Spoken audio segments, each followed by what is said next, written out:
Hi, my name is Ania Zławnik. Welcome to Zoom. I have 3 great guests today with me. We're gonna learn a lot about Brockton Visiting Nurse Association, Home Health and Hospice. So I have here with me Ava Hallam, Dana DeMiles, and Erica Hamilton. Erica, I'm gonna start with you. Could you introduce to me your organization and tell us a little bit about what you do? Yep, so I'm the CFO at the Brockton Visiting Nurse, and I've been there for 18 years now. So I have a long history with the organization and know a lot about the organization, which has a great story. So we were actually founded in 1904. We're one of the oldest VNAs in the country. Wow. So it started with one nurse that was going out and making visits on foot, on horse, on bicycle. It's a really great story. So we ended up becoming incorporated in 1910. But from 1904, now we're coming up on our 120th year. Mm-hmm. So it's really great to see that we were able to sustain all of these things that have been going on for the last 100 plus years. You know, we went through 2 pandemics, COVID, but also in 1918, the Spanish flu that had wiped out over 500,000 people. In the U.S. We actually lost 8 nurses to that. So it's just really interesting to see that it started with one nurse that was making about 1,000 visits a year. Now we make over 70,000 visits a year. So we're touching about 4,000 patients on the home care side a year, and we cover 32 towns. And about 50% of our patients do reside in Brockton, but we also cover all of the outskirts of Brockton. So it's just really great that Brockton is still around. We added hospice, so we were just primarily a VNA, seeing patients in the home for restorative care. We added hospice we started it in 2017, the framework of that, because we saw a lot of patients with aging out with advanced illnesses. A lot of our patients have advanced illness. And we thought that, you know, doing the full continuum of care made the most sense, because when they're at their most fragile point, we discharge the patient to another hospice. So it made sense that we would add the leg of hospice. And we also were different than a lot of VNAs in hospice in that we provide the same nurse a lot of times through those transitions of care. So as a nurse goes into the palliative realm, the same nurse will take them all the way through end of life care, all the way to their death. So we thought that that was a great way to continue the mission. Our mission is really to be an indispensable resource to the community and everyone that we serve. And 120 years later, we're still doing that mission. We're nonprofit, we're mission-based. So thank you for a great introduction. I was reading about your organization on your website, and it's really impressive. You know, the sense that I had is that you could really feel that the nurses really are trying pretty much everything they can to make sure that the patients are comfortable. Not many people probably nowadays would like to go on a horse to work. And I remember reading that during the bad storm that we had, which was called, I forgot, I think it was a blizzard of 1978, that one nurse went on a snowmobile to take care of their patients. So this is, you know, we have incredibly interesting and impressive history. Also, I did not realize that you serve 70,000 patients per year. That's really, you know, incredible when you think about it. And then the other thing, as you were describing it, I was really impressed that you're trying to keep the same nurse, you know, when somebody comes to you, you know, from the beginning to the end of their life cycle. And I think that really, you know, would make a difference for a lot of people, that this nurse really knows your needs and really has creates a great bond with you and will be able to help you. So we're gonna go to the second question. So also I have the second question is also for Erica as well. Is it true that you are a non-profit organization? Yep, we're a nonprofit organization, and I wanted to mention before, actually, we're a 4.5-star agency. So that means most agencies are about a 3-star agency. So the most stars you can get is 5. So they rate you on quality and patient satisfaction, and we are one of the highest in the state. That's really very impressive. All right, we're gonna go to Dana now. Give Erica a break. So, Dana, could you tell us how does BVNA support the community? Sure. Being part of the post-acute care continuum, we help patients that are transitioning from an acute care or a subacute care setting home, and that's generally where it starts. Our VNA there will be a set of orders that, or discharge orders that we'll receive to care for the patients. We'll put a care plan in place with the family and the patient, and then we will head out and we will execute that plan of care. Continuity of care is very, very important for us because the patient and families are setting goals. And when a nurse or a therapist gets familiar with that patient, we find that we have a better chance to achieving those goals.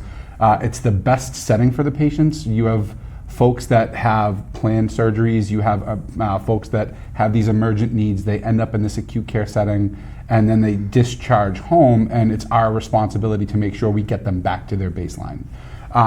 Second to that is our palliative care program. And the one thing I do want to mention is being around for 120 years, we really, Erica mentioned we service 32 towns. We've never tried to really grow beyond that.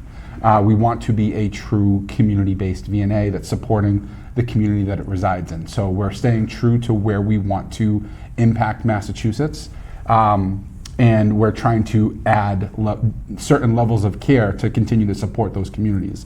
So the second level to that is our palliative care program, and we acknowledge that there are patients that have needs that are greater than what the VNA can support. And palliative care nurses specialize in identifying a symptom that is mismanaged, whether it's pain, emotion, med management, and those folks partner with our VNA team to make sure that we're palliating that, whatever that symptom is, and we're helping the VNA get them back to their baseline. And unfortunately, sometimes there are terminal illnesses that will hinder our ability to get folks back to their baseline, and that's really why we decided to jump into hospice services. Where family, if we're not meeting the patient's goals or the family's goals, we have to have that very real conversation about what the next steps are. Do we continue to try to treat this aggressively, or are we coming to terms with this being a terminal illness, and are we helping them to support them to transition onto that service? So, and we want to make sure that we have a couple of things: continuity of care, because you want these nurses, these therapists, these aides, these social workers building rapport with these people so we become part of their family. Some of the greatest stories that we have are folks that were admitted onto our VNA. They've been on our VNA multiple times. We become a member of their family. Unfortunately, things take a turn. They end up on palliative care, and we support them in their transition to hospice. So we are a true community-based program that can either help you get back to your baseline or support you as you transition through your terminal illness. So what you described to me, it sounds to me like, something I would want for my family. I often hear, because what I do for a living, I speak to a lot of people, that often seniors are looking for a place that will, help them and make them feel like they're still independent, that they can stay at home for as long as they can. And it sounds to me like this is exactly what you're doing. Exactly. There's you end up in the hospital. You're there for a planned period of time. Even if it's an emergent need, you go through the ED, the emergency room. You're not going to be there for an extended period of time. They're going to move you to the next level of care as it's appropriate. So you will be arriving home. You will not be back to your baseline, and it's our job to help you get back to your baseline. And what I like about your program, as well as you were describing it, that sometimes when people get elderly, sometimes they are reluctant to see a doctor because it means that something is wrong with them. But when you have a nurse that comes, on a regular basis and checks on it, I'm sure they pick on a lot of things. And sometimes, as they say, if you pick on something early, then more likely the outcome is going to be a positive one for a patient. So can you, talk a little bit about that, how, when the nurses visit patients on a regular basis, they also monitor their... Of course, this is an interesting topic because there are some people that are The majority of our patients are very compliant with their orders, and we put a plan in place and we execute the plan and we get them back to their baseline. But sometimes there are extenuating circumstances, or there are people that just don't follow their plan of care, and we try to steady the course. Being a 4.5-star agency that's representative of our efforts to do that. We do have a lot of positive outcomes. We really want to be a 5-star agency, and that will help us as we continue to grow our team and put these plans in place. It'll help us get to that level. You're very close. This is a very good rating. I'm sure a lot of places would like this. So the next question I have is for Ava. So being around for so long, what made you start a hospice program? I think we started, like Erica said, it was that continuity of care, because we were already with the patients, and then we were having to move them to another agency, and then the families had to readjust, and a lot of times families did not want to leave us. They would rather not, quote, have the hospice and still have the continuity of care. So that was the reason. I was going to talk a little bit about how hospice even started. It started actually in not as we know it today, but in the 11th century. It started basically through the Roman Catholic Church. They had a program where they would tend to and take care of the sick and the frail and the elderly as they traveled and went on their pilgrimage. So it actually came from the word of hospitality. And as we know it today, it really didn't evolve until the mid-1900s, as we truly know hospice today. It started in 1948 in the UK with a British doctor, Dame Cicely Saunders. She was in medical school and she worked with the terminally ill. That was her specialty, working with the terminally ill. And medicine even today, it's curative. It's all curative, and some people are not going to be cured. So she had to come up with techniques and educate her patients and other doctors on what do you do when they can't be cured. So she actually was the one that sort of started it, and then in 1967 she gave a speech at Yale, and that got the U.S. thinking about, well, what could they do? And so the focus started shifting at that point. And then in 1967, actually London had the first hospice center as we know it today, a place where you could go. It wasn't all home-based, it was actually a facility that they could go for end-of-life care. And that took the focus away, and that started putting on the focus on centers. And then in 1969, a lot of people might remember the book on death and dying by Elizabeth Kubler-Ross. And that focus was on hospice and whether you wanted services at home, a home model base versus a facility or hospital based. And that sort of shifted all the focus. The problem still was who was going to pay for it, even in the home. Who was going to pay for it? And first of all, the first hospice center opened in the U.S. in Connecticut in 1974.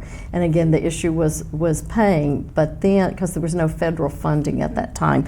And then in 1982, legislation was passed and funding for hospice became part of the Medicare Act. And then today it's in the insurances, all our insurances and that. The other thing about hospice is a team approach. It's not just the nurse.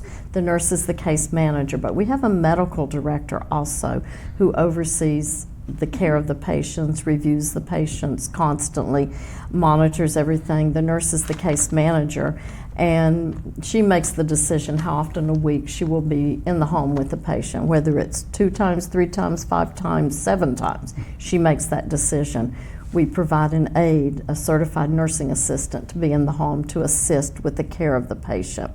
We have social workers who go in the home, and I used to be a hospice social worker, and as I would tell my clients, my role a lot of times was more for the caregiver, the family, than actually for the patient. It was for the patient, but it was a lot of support for the family, and it's family whether they live in the home or the family in the community, the sisters, the brothers, the sons, the daughters, even parents if we have younger, clients on care. It's just providing assistance and support for them and getting them other resources. Because a lot of times what I always found in being a worker, social worker, the caregiver a lot of time, I had instances where the caregiver passed before the client because the stress that the caregiver was under. Wow. And then we have chaplains, and the chaplains, some people get really scared, oh, I don't want a chaplain. Well, it's not for religious purposes, it's just extra support. Yes, they can be there for religious purposes. They can pray with you, they can do whatever. They can read poems, they can read, they can play music. It's whatever you need, extra support. And we have trained volunteers that can go out into the home. So again, it's a community approach, and it's the quality at end of life. And it's a scary word, because first time, as soon as people hear it, they think, oh, I didn't know I was dying, or I didn't know mom was dying, or oh, I had one family say, I didn't know they had cancer. It's not just for cancer patients. There's all kinds of terminal diagnosis. As the doctor has to specify, physician, that if the disease, terminal diagnosis, if it progressed as it would today, you would have 6 months or less. No one has a crystal ball. We have patients that are on much longer than 6 months, because with hospice, studies show you live longer than without hospice because of the attention, the extra set of eyes, everything. So we actually, the terminology, rather than discharge hospice patients, they graduate. And they can come off service, and then should they decline, they can come back on service, and there's no penalty. So it's a lot of just extra support and help for the families. So this is really interesting what you mentioned, that sometimes some patients live longer because they receive hospice care than what kind of prediction the doctor would make. Right. I actually have a question for Erica, if you don't mind, because you said that hospice is covered by Medicare, by Medicare. So could you tell a little bit about who's eligible for it, and is it, if I remember correctly, you have to be 60 to be on it? If you could just provide like a quick background. Yep, so actually every insurance now has the hospice benefit basically built into it. So anybody that has active insurance coverage would qualify for hospice as long as their diagnosis criteria is 6 months or less. So if they are 60 years old and they received a terminal diagnosis and they had Medicaid would cover hospice in full. Okay. So it's good to see that the insurance companies kind of embraced all of this, because if you think about it, if insurance companies didn't embrace all this and people kept doing the aggressive treatments, there'd be multiple hospitalizations, and that would actually drive the cost of care up a lot higher too. So yes, all insurances pay for it. We also provide extra things, not just, we provide all medications related to the hospice diagnosis. We provide durable medical equipment, which is if they need, the family needs a hospital bed, a wheelchair, a walker, bedside commode, diapers, whatever they need. All comfort meds are provided. One of the things that we don't, that's misconception, they think we're going to move in with them. We don't do that. Okay. We're not there 24/7. We are available 24/7 to call. Okay. They can always talk with someone, talk to the nurse, talk to someone. We're just not there 24/7. All right, so Ava, I have one more question for you. So end-of-life care must be challenging. What is your approach to it? I think the approach is to make them comfortable, to educate them. My role a lot of times is education with the patient and the family, and explain what services they will get, what they will not get. And it's just, I think a lot of times it's so scary for them, and I tell them, and some of the staff has laughed at me, I tell them, let's just try it. Let's try it for 60 days, 90 days. You can always stop it, but usually once they come on it, they don't stop it. They want the services because they see the benefit. And again, it's not just for the patient, it's for the whole family. And we do follow them. The family provide bereavement up to 13 months after the loved one passes. So there is a lot of support there, and quality of life. It truly is quality of life at end of life. That's, and there's no path to get to that. It's understanding where the patient is, what the patient needs, how the family is responding to that, what they need, and putting a plan in place to make sure we're supporting all of them. And so there's no one right answer. Every experience is very different. Right. Right. So Ava, what you described, it's really very impressive. It sounds like you provide a lot of things that the patient might need at the end of their life to make them comfortable. Yes. To, let's say, move around their apartment or a house. Yes. So could you give us an example, if you have a patient, how many times the nurse goes to the patient, and how does the visit look like? Well, the nurse, like I said, she makes the determination as to how often she'll be out there. The one good thing about hospice is if the nurse needs to be there, or the social worker or any of the hospice team need to be there for 2 or 3 hours, they have that flexibility to be there. Home care is more like going to your doctor's office. They have a set time sort of to be there. They have to move on. They have to see so many patients a day. Hospice is totally different. So the team, the nurse, they have the time to sit, to educate the family, to explain everything that's going on, to tell them, they take them through the process of what the dying. We actually have a booklet that you can read that sort of talks a little bit about the dying process. And even though that scares family at first, once they get to that point and can get through that process, it's very comforting for them to know what to expect. So, I'm very glad that you came today because, Americans live longer. Yes. And probably also less stages longer than it used to be. Yes. And more and more people will need hospice help. And as you said, this is a difficult subject because nobody kind of wants to face this. It's someone in your family that you care about. But it's also, I think it's good kind of learn what's available. You really provided a lot of good information, what kind of services you provide. You serve a lot of towns, you serve a lot of customers, so you have a lot of experience, with different kind of illnesses. So my last question would be for Dana, and then I probably will have one more question for Ava if we have time, and Erica. So your reach is very impressive. You provide services to a lot of towns. Are there any restrictions to who you can care for? They're not restrictions. Being around for 120 years, we've done a great job of partnering with most insurance companies that can make a referral to us, and last year alone, we had 465 different referral sources, because it's not just referral sources within the towns that we service. It's hospitals, nursing homes, assisted livings that can refer into our service area. So the only restriction is you have to be clinically eligible for our program. You have to have a physician that believes that there is a clinical need for our service, whether it's being on our VNA or being on our hospice program, and whether we're contracted with the insurance company that you have. Fortunately, we're contracted with all of them except for, I believe, 1 or 2, which really expands our portfolio and our ability to take care of basically anybody, because we truly want to be a community-based VNA that can just say yes. That's really impressive because I know, going to different doctors, that sometimes some insurance companies are more difficult than others, and that you really try to work with all of them.